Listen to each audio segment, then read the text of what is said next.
لله الحمد لله نحمده ونستعينه ونستغفره ونؤمن به ونتوكل عليه ونعوذ بالله من شرور أنفسنا ومن سيئات أعمالنا من يهده الله فلا مضل له ومن يضلله فلا هادي له ونشهد أن لا إله إلا الله وحده لا شريك له الذي أرسله بالحق بشيرا ونذيرا وداعيا إلى الله بإذنه وسراجا منيرا أما بعد أعوذ بالله من الشيطان الرجيم بسم الله الرحمن الرحيم قاف والقرآن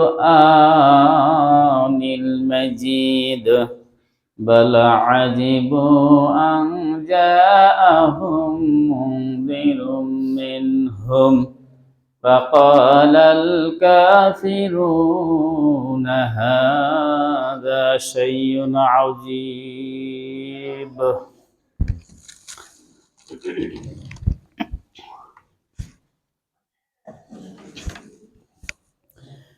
الحمد لله نحمده ونستعينه ونستغفره ونؤمن به ونتوكل عليه ونعوذ بالله من شرور أنفسنا ومن سيئات أعمالنا من يهده الله فلا مضل له ومن يضلله فلا هادي له ونشهد أن لا إله إلا الله وحده لا شريك له الذي أرسله بالحق بشيرا ونذيرا وداعيا إلى الله بإذنه وسراجا منيرا أما بعد أعوذ بالله من الشيطان الرجيم بسم الله الرحمن الرحيم إن الذين يتلون كتاب الله وأقاموا الصلاة وأنفقوا مما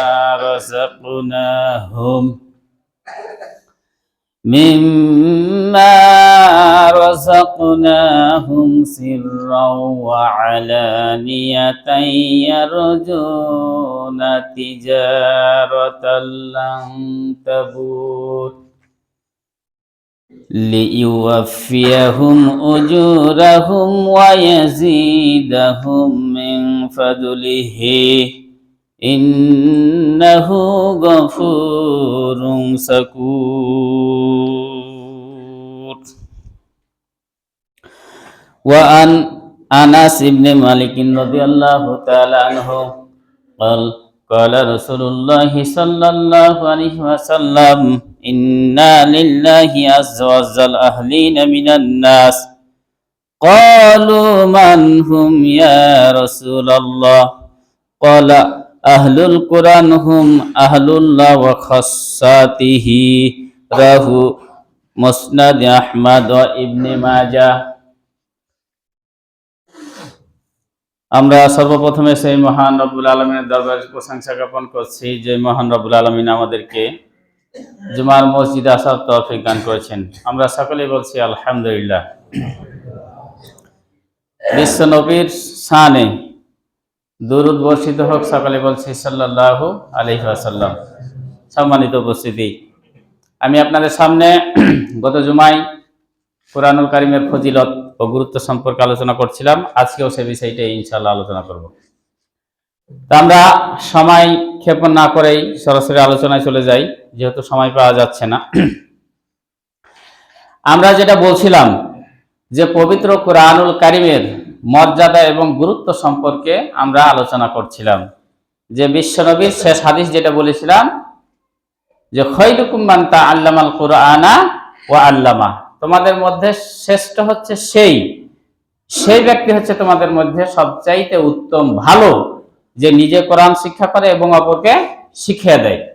ওই হাদিসে ছিল ওটা। আজকে আপনাদের সামনে যে আয়াত দিয়ে আমি আলোচনা শুরু করতে চাই সেটা হচ্ছে সূরা ফাতিরের 29 এবং 30 নম্বর আয়াত। এই দুই আয়াতের পাশাপাশি আমি আরো কিছু আয়াত টানবো এবং আজকে বরাবরই সিরিয়ালি হাদিসের অনুবাদ করে যাবো ইনশাআল্লাহ, ফজিলত এবং গুরুত্ব সম্পর্কে। আল্লাহ রাব্বুল আলামিন কুরআনুল কারীমের গুরুত্ব ফজিলত সম্পর্কে অনেক আয়াত রয়েছে, অনেক জায়গাতে বিভিন্ন ভাবে তিনি আলোচনা করেছেন। আমরা আসলে কুরআনুল কারীম পড়তেই জানি না, আমরা ফজিলত গুরুত্ব কিভাবে বুঝব? আপনি আমি কোরআন পড়তেই জানি না। অধিকাংশই মসজিদের মুসল্লি যদি খোঁজ নেওয়া যায়, অধিকাংশই মুসল্লি পাওয়া যাবে যারা কোরআন পড়তেই জানে না। কোন রকমে সূরা ফাতিহা সহ 3-4টা সূরা মুখস্থ করেছে, তাও ভুল ভাল করে যেভাবে পেরেছে মুখস্থ করেছে। এইরকম অধিকাংশ কিন্তু আমাদের মধ্যে মুসল্লি পাওয়া যাবে, যার বাস্তব প্রমাণ আপনার একজন মানুষ, একজন ইমাম যদি না থাকে নামাজ পড়া পাওয়া যায় না। বেশিরভাগই জায়গায়, শুধু আপনাদের এখানে না, ম্যাক্সিমাম জায়গাতে দেখা যায় মসজিদে যে ইমাম মুয়াজ্জিন যদি না থাকে, আজান দিয়ে নামাজটা যে পড়বে এইরকম মুসল্লি খুব কম জায়গাতে কিন্তু পাওয়া যায়। তো আলহামদুলিল্লাহ ইদানিং যুব সমাজের মধ্যে, যুবক ছেলেদের মধ্যে দ্বীনের খেদমত, কোরআন হাদিসের পথে কোরআন শিক্ষা করা, হাদিস শিক্ষা করা, মুখে দাড়ি রাখা, ইসলামী লেবাস, এগুলো কিন্তু আলহামদুলিল্লাহ আগেকার চাইতে অনেক কিন্তু বেড়েছে। আপনারা লক্ষ্য করছেন যে বেশিরভাগই কিন্তু অনেক ছেলেপিলে, এই যে বড় বড় যে তাফসির গুলো হচ্ছে, মাহফিল গুলো হচ্ছে, ম্যাক্সিমাম দেখা যায় যে যুবক ছেলেপিলে করতেছে, ম্যাক্সিমাম সব জায়গায়। এবং বিভিন্ন জায়গাতে আমরা তো দেখি, মেলা জায়গাতে ঘোরা হলো এই ছোট্ট লাইফেই, তো ম্যাক্সিমাম জায়গাতে যেই জায়গাতে দেখা যায় যুবক ছেলেপিলে হাত দিয়েছে, মনে করেন গোরস্থান হোক, ঈদগাহ হোক, মসজিদ হোক, মক্তব হোক, তাফসির হোক, ইসলামী জালসা হোক, যেই জায়গাতে যুবক ছেলেপিলা কমিটিতে ঢুকেছে এবং যুবক ছেলেদের মাধ্যমে পরিচালিত হচ্ছে, ম্যাক্সিমাম জায়গা কিন্তু ওই জায়গা বেশি উন্নতি হচ্ছে। আপনি বাংলাদেশের ম্যাক্সিমাম জায়গাতে আপনি খুঁজতে যান যে বেশিরভাগই এখন অত্যাধুনিক ভাবে কোরআন এবং হাদিস, যেমন কারিয়ানাকে আগে পড়া হতো, কারিয়ানা কিন্তু আগে পড়া হতো না। কারিয়ানা যারা পড়ায় দেখেন, একটা হাফেজ ছেলে 3 মাস 4 মাসের 2 মাসের 1 মাসের কারিয়ানা ট্রেনিং করে এসে সে কিন্তু আবার গোটা গ্রাম শিখিয়ে বেড়েছে। ম্যাক্সিমাম জায়গাতে কিন্তু যুবক ছেলেপিলে অনেক কোরআনের পথে আসছে, কোরআন শিখছে, এটা ভালো দিক, ভালো লক্ষণ। আজ থেকে 20 বছর আগে কিন্তু আমাদের সমাজে যাত্রা হতো, আপনাদের দিকে হতো কি হতো না জানা নাই, তো বেশিরভাগই কিন্তু যাত্রা গানের আসর বসানো হতো। এখন যেমন মাহফিল তাফসির কম হচ্ছে, তা আগে কিন্তু এরকম যাত্রার হচ্ছে টিমই থাকতো আলাদা, তাদেরকে হায়ার করে বিভিন্ন জায়গাতে, এই যেমন মাহফিলের জন্য বক্তা নিয়ে আসতে হতো, এরকম যাত্রার টিমই থাকতো আলাদা ম্যাক্সিমাম জায়গাতে। তো ওই দিকটা বাদ দিয়ে এখন কোরআনের শিক্ষা, কোরআনের জ্ঞান প্রচার হচ্ছে সমাজে। তারপরও আপনার যেমন ভালো দিক তেমন খারাপ দিকও রয়েছে। যেমন আগে কিন্তু মানুষের মধ্যে ঈমান আমল ছিল, আগেকার মানুষের মধ্যে ম্যাক্সিমাম যারা আরো 20-30 বছর ওদিকে চলে যান, ম্যাক্সিমাম যারা হজ করে আসতো, হজ করে এসে নিজেকে এমন ভাবে চেঞ্জ করতো যে তিনি একজন দ্বীনের খাদিম হয়ে যেত। কিন্তু এখন বর্তমানে দেখেন মানুষের মধ্যে নামাজি যেমন বেড়েছে, সুদখোরও বেড়েছে। মানুষের মধ্যে যেমন আপনার কোরআন হাদিসের জ্ঞান ও শিক্ষা বেড়েছে, ও ঘুষখোরও বেড়েছে, অন্যায় বেড়েছে, ম্যাক্সিমাম কিন্তু মিথ্যা কথা বেড়েছে, তাই না? বেশিরভাগই কিন্তু যেমন ভালো কাজে বেড়েছে, এই সমস্ত অন্যায়গুলো। আগে কিন্তু মানুষ একটা মিথ্যা কথা বলতে, আমানতের খেয়ানত করতে কিন্তু ভয় পেত, কিন্তু ইদানিং ডন কেয়ার, এটা কোনো মনেই করছে না। তাতে হুজুর হোক আর হাজি হোক, মন্ত্রী হোক, সাধারণ মানুষ হোক, মাস্টার হোক আর কর্মচারী হোক, সবাই আমানতটা একেবারেই নাই মানুষের বললেই চলে। তারপর হচ্ছে মিথ্যা কথা, তো এটা জাতীয় ভাষায় পরিণত হয়েছে। এখন মিথ্যা কথা তো জাতীয় ভাষা, যে মিথ্যা কথা বলতে পারবে না ও দুনিয়ার খ্যাপা বর্তমান আমাদের সমাজে। যাই হোক, আল্লাহ রাব্বুল আলামিন যে কোরআনুল কারীমের বিভিন্ন জায়গাতে গুরুত্ব ফজিলত সম্পর্কে বলেছেন, সর্বপ্রথম আজকের 1 নম্বর যে ফজিলত সূরা ফাতিরের 29 এবং 30 নম্বর আয়াতে, এখান থেকে আমি শুরু করি। আল্লাহ রাব্বুল আলামিন বলেন, ইন্নাল্লাযীনা ইয়াতলুনা কিতাবাল্লাহি ওয়া আকামুস সালাতা ওয়া আনফাকু মিম্মা রাযাকনাহুম সিররান ওয়া আলানিয়া ইয়ারজুনা তিজারাতান লান তাবুর। আল্লাহ রাব্বুল আলামিন বলেন, নিশ্চয় যারা কোরআন তেলাওয়াত করে, নিশ্চয় যারা এই কিতাব অধ্যয়ন করে, আল্লাহ রাব্বুল আলামিন তারপরে একটা শর্ত দিয়েছেন, যারা নিয়মিত কোরআন তেলাওয়াত করে এবং নামাজ প্রতিষ্ঠিত করে এবং তাকে যে সম্পদ দেওয়া হয়েছে, তাকে যে ধন সম্পদ দেওয়া হয়েছে, প্রকাশ্যে অথবা গোপনে দান করে, আল্লাহ রাব্বুল আলামিন বললেন তার জন্য এমন একটা ব্যবসার সুসংবাদ আল্লাহ দিচ্ছেন, যে ব্যবসাতে কোনো লস হওয়ার আশঙ্কা নাই, শুধু লাভ আর লাভ। আমরা ব্যবসা যে করি, দুনিয়াতে যে ব্যবসা করি, প্রত্যেক ব্যবসারই কিন্তু লাভ লস রয়েছে, লাভ লস নাই, প্রত্যেক ব্যবসার কিন্তু লাভ লস রয়েছে। কিন্তু আল্লাহ রাব্বুল আলামিন বলছেন যে তোমাদেরকে শুধু লাভের একটা ব্যবসার কথা আমি কি বলবো? কোরআনুল কারীমের সূরা ফাতিরের 29 নম্বর আয়াতে বলছেন, কেউ যদি শুধু লাভ করতে চায়, কেউ যদি শুধু ফায়দা পেতে চায়, তাকে 3টা কাজ করতে হবে। 1 নাম্বার কাজ হচ্ছে নিয়মিত কোরআন তেলাওয়াত করতে হবে। 2 নাম্বার কাজ হচ্ছে কোরআন তেলাওয়াতের পাশাপাশি আল্লাহ রাব্বুল আলামিন মানুষের মধ্যে যে নামাজ প্রতিষ্ঠিত করার হুকুম দিয়েছেন, 10 বছরের পর ব্যক্তি নিজে নামাজ পড়বে, নিজের স্ত্রীদেরকে নামাজ পড়াবে, নিজের পরিবারের সদস্যকে নামাজ পড়াবে, সমাজের সদস্যদেরকে নামাজ পড়ার জন্য হুকুম দিবে, অর্থাৎ নিজের পাশাপাশি যতদিন বেঁচে থাকবে মানুষকে নামাজ পড়ার জন্য হুকুম করবে।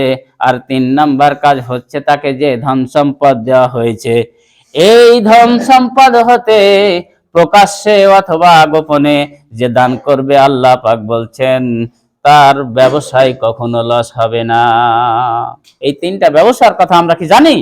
আমরা কিন্তু জানি না যে আল্লাহ এমন ব্যবসার কথা মানুষদেরকে বলে দিয়েছে যে কখনো লসই হবে না।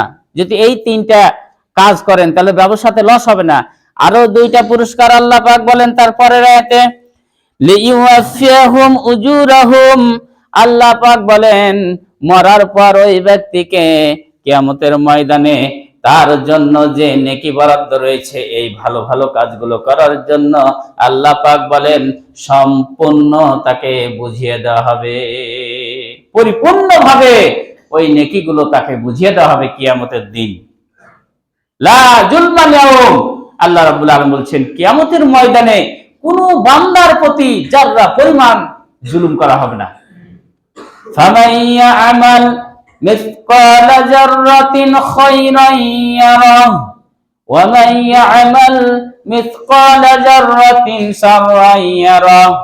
আল্লাহ পাক বলেন কিয়ামতের ময়দান কঠিন মুসিবতের ময়দান, যেই ময়দানে কোনো আত্মীয় কাজে লাগবে না, কোনো রক্তের সম্পর্ক কাজে লাগবে না, বাপ ছেলের কাজে লাগবে না, ছেলে মায়ের কাজে লাগবে না, স্ত্রী স্বামীর কাজে লাগবে না, ছেলে সন্তানের কাজে লাগবে না, কেউ যখন কারো পরিচয় নিবে না, আমার আল্লাহ পাক বলেন কিয়ামতের ময়দানে যদি আপনি একটি সরিষার দানা পরিমাণ ভালো কাজ করেন, আল্লাহ রাব্বুল আলামিন বলেন ওই বান্দাকে আমি সরিষার দানা পরিমাণ নেকি বুঝিয়ে দিব সব। কিন্তু আজকে দুনিয়াতে দেখেন মানুষ কত বাটপারি, দুনিয়াতে আমরা কত বাটপারি করো, কত অন্যায় করি, স্ট্যাম্পে লিখিত থাকে, আমাদের এগ্রিমেন্ট থাকে, তারপর দেখা গেল যে আমরা বাটপারি করি, বুঝিয়ে দিই না। যদি পার্টনারশিপে কেউ ব্যবসা করে, একজন আরেকজনকে মেরে দিচ্ছে, একজন আরেকজনের থেকে ঠকাঠকি করছে, আমানত রাখলে তো আমানতের খোঁজই নাই। এই দুনিয়াতে মানুষ এত ঠকাঠকি করছে, আল্লাহ পাক বলছেন কাল কিয়ামতের মাঠে আপনার এই দুনিয়ার মতন ওই দুনিয়াতে কেউ কারো সম্পর্ক রাখবে না। এই দুনিয়াতে তো স্বার্থের লেগে রাখছে, আপনার ভাই, মা, বোন, স্ত্রী, স্বার্থের জন্য তো আপনার সম্পর্ক রাখছে, কিন্তু কাল কিয়ামতের মাঠে আল্লাহ পাক বলছেন কেউ কারো খোঁজ রাখবে না, সবাই একজনকে দেখে পালাবে। আল্লাহ পাক বলেন ইয়াউমা ইয়াফিরুল মারউ মিন আখিহি ওয়া উম্মিহি ওয়া আবিহি ওয়া সাহিবাতিহি ওয়া বানিহি লিকুল্লি ইমরিইম মিনহুম ইয়াউমাইযিন শাআনুন ইগুনি। আল্লাহ রাব্বুল আলামিন এখানে 5 জনের কথা বললেন। বাবা পালাবে সন্তানকে দেখে, মা পালাবে বাবাকে দেখে, মা পালাবে সন্তানকে দেখে, স্ত্রী পালাবে স্বামীকে দেখে, ছেলে পালাবে বাবাকে দেখে। 5 জনই 5 জন 5 দিকে পালাবে। না জানি আমার পিতা আমার কাছে পিতার দাবি নিয়ে এসে একটা নেকি দাবি করে। স্বামী পালাবে স্ত্রীকে দেখে, হয়তো স্ত্রী এসে বলবে আমি তোমার স্ত্রী ছিলাম, দুনিয়ার মাঝে তোমার কত কথা শুনেছি, তোমার কথার অবাধ্য হয়নি, আজকে একটা নেকির জন্য আমার জাহান্নাম যাওয়া ফরজ হয়ে গিয়েছে, একটা নেকি যদি তুমি আমাকে আজকে দিয়ে দাও, এই নেকির বদলতে আমি জান্নাতে চলে যাব। স্বামী কিন্তু বলবে কে তুমি, আমি তোমাকে চিনি না। কিয়ামতের ময়দানে কেউ পরিচয় নিবে না, বলবে দুনিয়াতে আমার কোনো স্ত্রী, মা, বাবা, ভাই, আত্মীয় স্বজন, কোনো ছেলে কেউ ছিল না, দুনিয়াতে আমি একাই গেছি এবং একাই এখানে এসেছি। খালি একটা নেকি দেওয়ার ভয়ে আপনার স্ত্রীকে কেউ পরিচয় নিবে না, সন্তান বাবার পরিচয় নিবে না, মায়ের পরিচয় নিবে না, ভাইয়ের পরিচয় নিবে না, একটা নেকির জন্য। আল্লাহ পাক বলছেন ওই সময় কাজে দিবে তোমার এই নেকি, ওই সময় কাজে দিবে এই কোরআন তেলাওয়াত। আজকে যদি এই দুনিয়াতে তুমি কোরআন তেলাওয়াত করো, নামাজ প্রতিষ্ঠিত করো, তোমাকে যে ধন সম্পদ দেওয়া হয়েছে তুমি যদি আল্লাহর রাস্তায় দান করে যেতে পারো, এই 3টা কাজ কাল কিয়ামতের মাঠে তোমার কাজে দিবে। আল্লাহ পাক বলছেন লিইউআফাহুম উজুরাহুম, যে নেকি সে পাবে তাকে বুঝিয়ে দেওয়া হবে। ওয়া ইয়াজিদাহুম মিন ফাজলিহি, শুধু বুঝিয়ে দেওয়া হবে না, আল্লাহ পাক বলেন কেউ যদি কোরআন তেলাওয়াত করে, নামাজ প্রতিষ্ঠিত করে, আল্লাহর রাস্তায় তার দেওয়া দান খায়রাত করে, ধন সম্পদ আল্লাহ পাক যে দিয়েছে, আল্লাহ পাক বলছেন তার মর্যাদা শুধু বৃদ্ধি এবং বৃদ্ধি করতে থাকা হবে কিয়ামতের ময়দানে। আজকে দেখুন তো যে বাংলাদেশ সহ গোটা পৃথিবীতে যারা কোরআনের সঙ্গে জড়িত রয়েছে তাদের মর্যাদা আল্লাহ কমাচ্ছে না বৃদ্ধি করছে। ডক্টর জাকির নায়েক শুধু যদি ডক্টরি করতো, মানে ডক্টর জাকির নায়েক যদি ডাক্তারি করতো, মনে করেন যেহেতু উনি ডাক্তার একজন, কোরআনের দাওয়াত যদি না দিত, গোটা পৃথিবীর মানুষ কি তাকে চিনতো বলেন? চিনতো না। সাইদি সাহেব যদি পিরিজপুরে যদি যে কোনো একটা মাদ্রাসায় আপনার খালি মাদ্রাসা চাকরি করতো বা এমনি কোরআনের দাওয়াত যদি না দিত, গোটা পৃথিবীতে কি তাকে চিনতো? কেউ তাকে চিনতো না। বা এত মর্যাদা কি হতো? এত মর্যাদা হতো না। এত মর্যাদা এই কারণে হয়েছে যে সে কোরআন তেলাওয়াত করেছে, কোরআন মেনেছে, মানুষকে মানার জন্য আহ্বান করেছে। সে নিজে নামাজ পড়েছে, নামাজের জন্য সারা জিন্দেগিতে ওয়াজ করেছে, নামাজ প্রতিষ্ঠার কাজে সে সবসময় নিজেকে বিলীন করে দিয়েছে। নিজে সে দেখা গেল আপনার, আমি কয়েকদিন আগে গেলাম পিরিজপুর সাইদি ফাউন্ডেশনে, তো ওখানে আপনার একেবারে মেন জায়গাতে, যেমন বাস স্ট্যান্ড রয়েছে বা ভবনের মেন জায়গা পিরিজপুরের একবারে অনেকখানি জায়গায় টেকনিক্যাল কলেজ, আলিয়া মাদ্রাসা, মসজিদ সব নিজস্ব টাকা দিয়ে কিনা হইলে ফাউন্ডেশন তৈরি করে গেছে।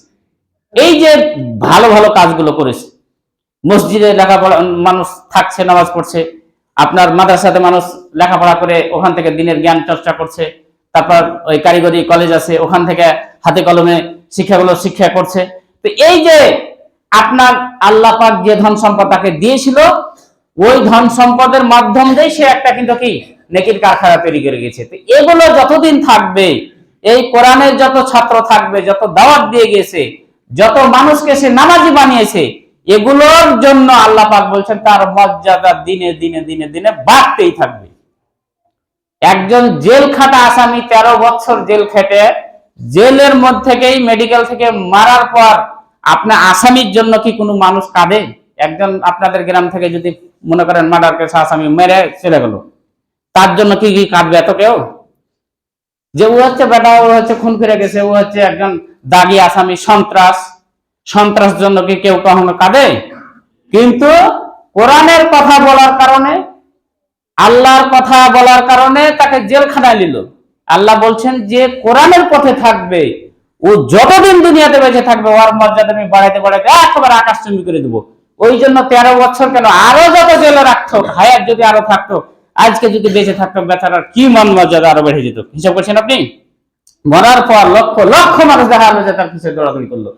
কারণটা কি?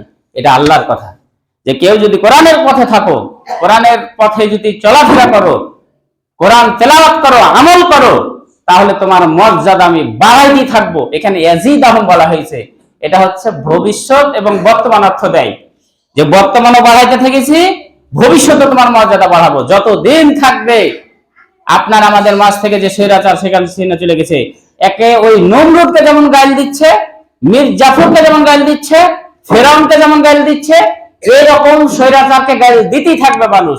আর সাইদি সাহেবকে যতই রাজাকার বানাতে গেছে, বাংলাদেশের সব মানুষ রাজাকার হয়ে গেল এক সময়, নিজেই রাজাকার ট্যাগটাকে নিয়ে নিল। তার মানে কি? আপনি মানুষকে বেইজ্জত করতে যাবেন। আল্লাহ পাক বলছেন ওয়া তুইজ্জুমান তাসা ওয়া তুজিল্লুমান তাসা। আমি ইচ্ছা করি, ইজ্জতের মালিক আমি আল্লাহ, বেইজ্জতের মালিক আমি আল্লাহ। আমি যদি মনে করি তোমার ইজ্জত দান করব, আমি যেভাবেই পারি তোমার ইজ্জত দান করবই করব। আর আমি যদি তোমাকে বেইজ্জত করি, তুমি 16 বছর তুমি পাওয়ারে থাকতে পারো, তুমি 20 বছর থাকতে পারো, ফেরাউনের মতন তুমি 50-60 বছর থাকতে পারো, মরার সময় এমন সময় তোমাকে বেইজ্জত করে করবো যে তোমাকে কি আর নাম পর্যন্ত তোমার লিবে না। তোমার নামটা হিসেবে একটা গালি। পৃথিবীতে মীর জাফর নামে কয়েক, আপনাদের কোন ছেলে মেয়ে, আমাদের কোন ছেলে মেয়েকে মীর জাফর বলে নাম রেখেছেন? মীর জাফর কি নাম রেখেছেন কেউ?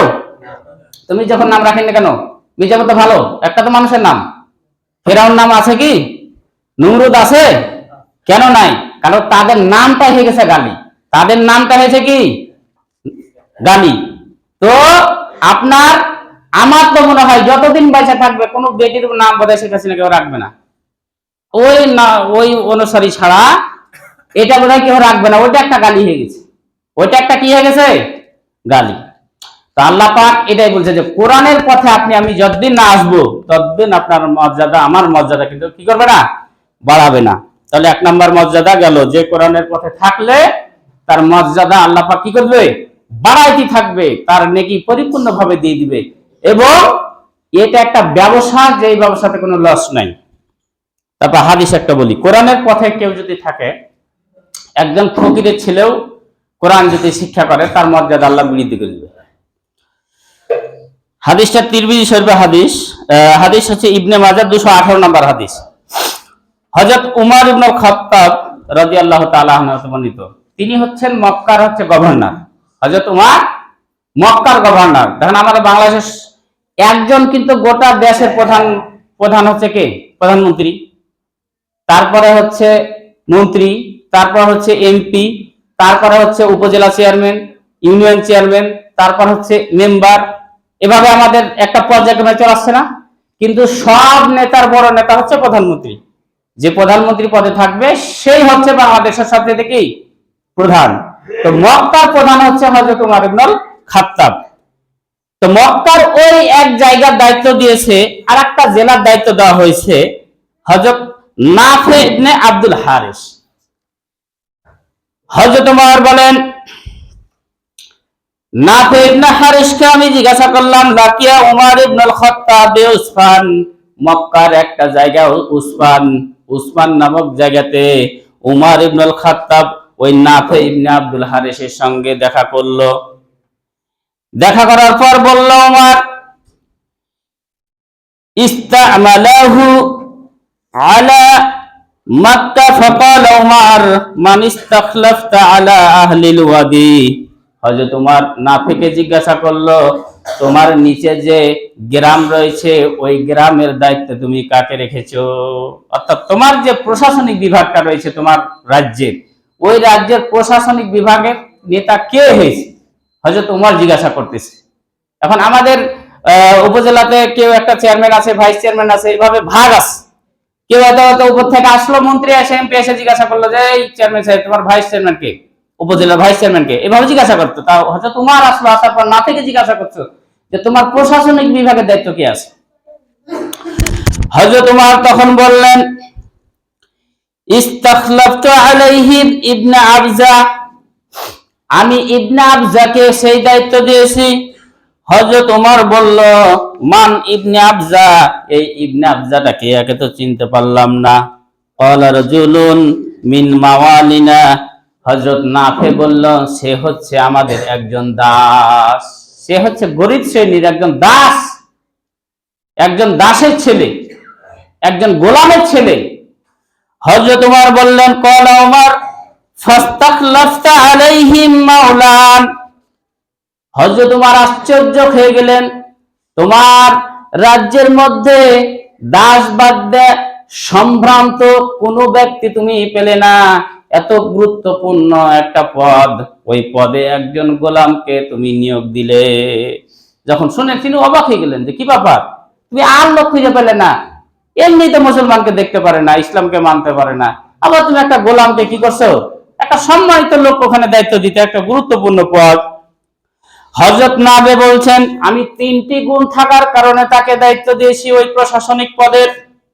এক নাম্বার হচ্ছে ইন্নাহু কারিয়ুন লিল কিতাবিল্লাহ, সে হচ্ছে কোরআনের ভালো কারি, সে কোরআন নিজে ভালোভাবে পড়তে পারে, কোরআন সে নিজে আমল করে এবং মানুষদেরকে কোরআনের জন্য ভালোভাবে দাওয়াত দিতে পারে। তার চাইতে ভালো কোরআন ব্যাপারে শিক্ষা, কোরআনের ব্যাপারে কারি এবং আলেম আমাদের মক্কাতে আর নাই, আমার আন্ডারে আর নাই। এই জন্য এক নাম্বার। দুই নাম্বার কি? দুই নাম্বার হচ্ছে ওয়া আলিমুন বিল ফরাইজ, এবং শরীয়তের যে মাসলা মাসাইল রয়েছে, ফরাইজের যে জ্ঞানগুলো রয়েছে, ওই ইবনে আবজার চাইতে আর কেউ মক্কার মধ্যে আমার এই রাজ্যের মধ্যে জানে না। তিন নাম্বার হচ্ছে ওয়াকাদিন, এবং বিচার ফাইসালার ক্ষেত্রে ইবনে আবজার চাইতে আর কেউ বিচক্ষণ ব্যক্তি নাই। তাহলে তিনটা গুণের কারণে সে যদিও গোলাম, কয়টি গুণ? এক নাম্বার হচ্ছে সে একজন ভালো কারি, দুই নাম্বার হচ্ছে সে ফরাইজের জ্ঞান ভালো জানে, তিন নাম্বার হচ্ছে সে হচ্ছে একজন ভালো বিচারক। এই তিনটা গুণের কারণে আমি তাকে ওই প্রশাসনিক দামি পদটাতে আমি বসিয়ে দিয়েছি। হযরত ওমর তখন বললেন, আমা ইন্না নাবিয়াকুম, হ্যাঁ নবী এ কথাই বলেছেন, ইন্নাল্লাহা ইয়ারফাউ বিহাদাল কিতাবি আকওয়ামান ওয়া ইয়াদাউ বিহি আখারিন। নবী বললেন, আল্লাহ পাক এই কোরআন যে ব্যক্তি বা যে জাতি, যে রাষ্ট্র যত বেশি মানবে, এই কোরআনের বদলতে আমি আল্লাহ ওই জাতিকে, ওই দেশকে পৃথিবীর মধ্যে সবচাইতে বেশি মর্যাদা বাড়ায় দিব। ওয়া ইয়াদাউ বিহি আখারিন, আর যে কোরআনের বিরোধিতা করবে, তাতে যে হোক, কোন ব্যক্তি হোক, কোন গোষ্ঠী হোক, কোন জাতি হোক, কোন রাষ্ট্র হোক, এই কোরআনের অবমাননা করার কারণে আমি তাকে কি করে দিব? ওই জর্জ ডব্লিউ বুশের মতন কি করব? জুতা খাওয়াবো। নমরুদের মতো তাকে কি খাওয়াবো? জুতা খাওয়াবো। আমাদের শেখ হাসিনার মতন ওকে দিল্লি যেতে বাধ্য করবো। এই যে আপনার, যদি আপনি কি করেন, কোরআনের যদি কি করেন, বিরোধিতা করেন, তাহলে এই হাদিস হচ্ছে কি, একজন গোলামকে রাষ্ট্রের সবচেয়ে গুরুত্বপূর্ণ পদটা কি করলো? দেওয়া হলো। কারণটা কি? ভালো কারি। দুই নাম্বার হচ্ছে ইলমে ফরাইজের জ্ঞান আছে। তিন নাম্বার হচ্ছে সে একজন ভালো বিচারক। একমাত্র খালি কোরআনের জ্ঞান থাকার কারণে, কোরআনের বিষয় থাকার কারণে। তাহলে আপনি যদি কোরআন শিক্ষা করেন, আমি যদি শিক্ষা করি, তাহলে কিন্তু আপনার মর্যাদা মধুপুরে পড়ে থাকবে না, গোটা পৃথিবী জানবে আপনাকে, গোটা পৃথিবী আপনাকে চিনবে, যদি কোরআন নিয়ে আপনি গবেষণা করে বেড়ান। আর যদি কোরআন নিয়ে গবেষণা না করেন, আজকে দেখুন এই যে তাকরিম থেকে শুরু করে বাংলাদেশের যে কোরআনের ইগুলো বিশ্ব জয় করে আসছে, যে সমস্ত হাফিজ কোরআন গুলো, এদের বাড়ি ঘর আপনি দেখতে যান, কার টিনের বাড়ি, কার চালের বাড়ি, হ্যাঁ, যার বাপ হচ্ছে ভ্যান চালাইছে, কার বাপ পাইট খাটছে, কার বাপ দিন মজুর করছে। এই মাদ্রাসা তো বেশিরভাগই এইসব গরিব ছেলেপিলাই পড়ে, তাই না? কারণ যারা ধনী এরা তো চালাক, এরা বানাবে জজ, ব্যারিস্টার, উকিল, এরা বড় বড় মানে বিভাগে লেখাপড়া করাবে, যাতে কলম দেয়, হিসাব নিকাশ করতে পারে, কোটি কোটি টাকা মারতে পারে। এদের দাগ হচ্ছে ওইলে। আর ওই মসজিদ মাদ্রাসা কোরআন হাদিস শিক্ষা করবে এইসব গরিব শ্রেণীর ছেলেপিলে। আপনি দেখেন, কিন্তু কয়টা এমপি মন্ত্রীকে গোটা পৃথিবী বাংলাদেশের আজকে তাকরিমের একটা টিনের বাড়ি, নিজের বাড়িও নাই, অথচ গোটা পৃথিবী তার নাম জানে। বাংলাদেশের 7-8টা হাফেজ এখন পর্যন্ত বিশ্ব জয় করে আসছে। 7-8টা হাফেজ, যাদের হচ্ছে বাপ মা এখনো রিক্সা চালাইছে, কার ভ্যান চালাইছে, কে ঠেলা মজুরি করতেছে, কে দৈনিক মজুরি করতেছে। অথচ ওই হাফেজের কারণে, কোরআনের কারণে তাদের মর্যাদা কোথা থেকে কোথায় নিয়ে গেছে। আজকে আমির হামজাকে এই যদি কোরআনের দাওয়াত যদি না দিত, এই অল্প বয়সে এত ভাইরাল হয়েছে, এত মানুষ দেখা গেল যে 1 ঘন্টা দিনে 3টা-4টা করে মাহফিল করতেছে, একমাত্র যদি কোরআন শিক্ষা না করত, আপনি এই দানগাছিতে যেভাবে বা এই যে বাদশাতে যেভাবে দৌড়ঝাঁপ করে আপনারা দৌড়িয়ে গিয়ে মানে হুড়াহুড়ি করে জায়গা পাবো না তার জন্য আগে গেলেন, পিছনে গিয়ে দাঁড়িয়ে শুনলেন, কোরআন যদি না শিখতো, কোরআনের দাওয়াত যদি না শিখতো, তাহলে কি আপনি দৌড়িয়ে যেতেন? শেখ হাসিনাও যদি আসতো, একটা প্রধানমন্ত্রী আসলে তো বাস ভাড়া করে টাকা দিয়ে লোকজন নিয়ে যেতে হয়, তাই না? যে মধুপুর থেকে এই আপনার মেম্বারের দায়িত্ব দেওয়া হলে যে আপনার দায়িত্ব 1 বাস লোক নিয়ে আসবে, এভাবে প্রত্যেক গ্রাম থেকে টাকার বিনিময়ে লোক জড় করতো তারা। আর এভাবেই তো হয়। কিন্তু কোরআনের পথে যদি থাকে, টাকা তো দূরের কথা, মানুষ এমনি আপনার পঙ্গপালের মতন দৌড়িয়ে চলে যায়। এটা হচ্ছে কোরআনের ইজ্জত। তাতে ওই গরিবের ছেলে হোক, অসুবিধা নেই। আপনিও যদি কোরআন গবেষণা করেন, আল্লাহ পাক বলছেন তার কি মর্যাদা আমি বাড়িয়ে দেব। তাহলে এটা গেল। আর একটা যেটা হাদিস বলেছি, সেটা হচ্ছে খুবই গুরুত্বপূর্ণ। হযরত আনাস বিন মালিক রাদিয়াল্লাহু তাআলা আনহু হতে বর্ণিত, আল্লাহর নবী বলেন, ইন্না লিল্লাহি আযজাল আহলিনা মিনান নাস, ক্বালু মান হুম ইয়া রাসূলুল্লাহ, ক্বালা আহলুল কোরআন হুম আহলুল্লাহ ওয়া খাসাতিহি। মুসনাদ আহমদ ইবনে মাজাহ শরীফ হাদিস। রাসূল সাল্লাল্লাহু আলাইহি সাল্লাম বলেছেন, মানুষের মধ্য থেকে কিছু মানুষ হচ্ছে আল্লাহর পরিবার। মানুষের মধ্য থেকে কিছু মানুষ আল্লাহর পরিবারের অন্তর্ভুক্ত। আল্লাহকে বিয়ে শাদী করছে নাকি? বউ বাচ্চা আছে? নাই। আল্লাহু লা ইলাহা ইল্লাল্লাহ, আল্লাহ ছাড়া কোনো ইলাহ নাই। আল্লাহু সামাদ, ওয়ালাম ইয়াকুল্লাহু কুফুয়ান আহাদ, ওয়ালাম ইউলাদ। সব এর অর্থ একই, যে আল্লাহ জন্ম কাউকে দেননি, নিজেও জন্মগ্রহণ করেননি, আল্লাহর কোনো সমকক্ষ নাই, আল্লাহ কেউ অংশীদার নাই। তারপরে আল্লাহ এই হাদিসে বলছেন, আল্লাহ নবী বলছেন যে ইন্না লিল্লাহি আহলিনা মিনান নাস, আল্লাহর পরিবারের কিছু সদস্য রয়েছে মানুষের মধ্য থেকে। সাহাবীগণ অবাক হয়ে গেলেন, তারা বললেন, ক্বালু মান হুম ইয়া রাসূলুল্লাহ, ওই ব্যক্তি হচ্ছে কারা? ক্বালা, বিশ্ব নবী বললেন, আহলুল কোরআন হুম আহলুল্লাহ ওয়া খাসাতিহি, যারা কোরআন অধ্যয়ন করে, এই কোরআন অধ্যয়নকারী কোরআনের আলিমরাই হচ্ছে আল্লাহর পরিবারের সদস্য। ওয়া খাসাতিহি, তারাই হচ্ছে আল্লাহর বিশেষ ব্যক্তি। তাহলে আল্লাহর পরিবারের সদস্য হচ্ছে কোরআন, আহলুল কোরআন, যারা কোরআনের গবেষক, কোরআনের আলেম, কোরআনের কারি, এরা হচ্ছে আল্লাহর পরিবারের সদস্য। এখন আল্লাহর পরিবারের সদস্য যে হয়, পরিবারের সদস্য আপনার এই বাংলাদেশে যত এখন বাংলাদেশ আমার ফ্যামিলির পরিবারের সদস্য, কেউ যদি এসে মারে আমি কি থিব? আর আমার জায়গা জমির যত ভাগ আমার পরিবারের সদস্য পাবে। তা আল্লাহ পাক বলছে, যেহেতু কোরআনের আহল, যারা কোরআন তেলাওয়াত করে, যারা কোরআনের আলেম, এরা হচ্ছে আমার পরিবারের সদস্য। সুতরাং মরার পর এদেরকে আমি কি করব? জান্নাত দিব। এতে কোনো আমার কি নাই, অসুবিধা নাই। তো আপনারা আমরা যারা এসেছি, আমাদেরকে অবশ্যই কি করতে হবে? কোরআন শিক্ষা অর্জন করতেই হবে। কোরআন শিক্ষা যদি না করেন, অবশ্যই আপনার কি আছে? বিপদ আছে, আমার বিপদ আছে। আল্লাহ রাব্বুল আলামিনের নবী বলছেন যে মান ক্বালা বিহি সাদাকা, কোরআন দিয়ে যে কথা বলে সে সত্য কথা বলে। ওয়া আমিলা বিহি উজরা, আর কোরআন দিয়ে যে আমল করে সে হচ্ছে মানে পরিত্রাণ পেয়ে যায়। ওয়া হাকামা বিহি আদালা, আর যে কোরআন দিয়ে বিচার ফয়সালা করে সে সত্য বিচার করে। ওয়া দা ইলাইহি হুদিয়া ইলা সিরাতিল মুস্তাকিম, আর যে কোরআন দিয়ে মানুষকে আহ্বান করে সেই হচ্ছে সঠিক পথের দিকে আহ্বান করে। সময় যেহেতু অলরেডি শেষ, তা আপনারা যে কয়েকটা হাদিসগুলো বললাম যে কোরআন দিয়ে কথা বলেন সত্য কথা, আপনি কোরআন দিয়ে মানুষকে আহ্বান করেন সঠিক পথের আপনি আহ্বান করবেন, আপনি কোরআন দিয়ে বিচার ফয়সালা করেন ওই বিচার ফয়সালার মধ্যে কোনো ভুল ভ্রান্তি হবে না, আপনি কোরআন দিয়ে আমল করেন আল্লাহ পাক আপনাকে নেকি পরিপূর্ণ বুঝিয়ে দিবেন। এই বাদ দিয়ে আপনি যত যারই করতে যাবেন সবাই স্বার্থ। শেখ হাসিনাকে কি করছিল ওই কফিলউদ্দিন সরকার, আপনার ওই যে নীলফামারী যে হুজুর, ও তো জান্নাতি বানিয়ে দিল। তো জান্নাতির লোক কেউ পারলে ইন্ডিয়া ওই হিন্দু রাষ্ট্র যে পারলে বসে থাকে, জান্নাতি লোক মুসলমানই বাস করবে। মুসলমান এই দেশ হচ্ছে কি, যদি মুসলমান দুনিয়াতে যদি জান্নাতের ভূখণ্ড হয় বাংলাদেশটা হবে, কারণ আমরা হচ্ছে একটা মুসলমানের দেশের রাষ্ট্র। এটা হচ্ছে 95%, হিন্দু আরো সব বলে 2-3-1% নাই। আর যে জায়গাতে যে বসে আছে ওখানে তো জাহান্নামের একটা রাষ্ট্র, কারণ সেটা হচ্ছে হিন্দু রাষ্ট্র।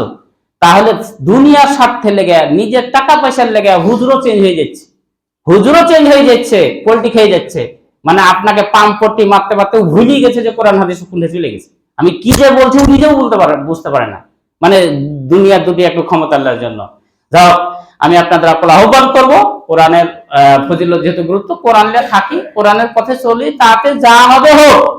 কে কি বলছে না বলছে এটা আমি আর দেখবো না। আল্লাহ পাক আমাদের সকলকে যেন কোরআনের পথে এসে কোরআন নিয়ে চলার তৌফিক দান করেন, সকলকে আল্লাহুম্মা আমিন।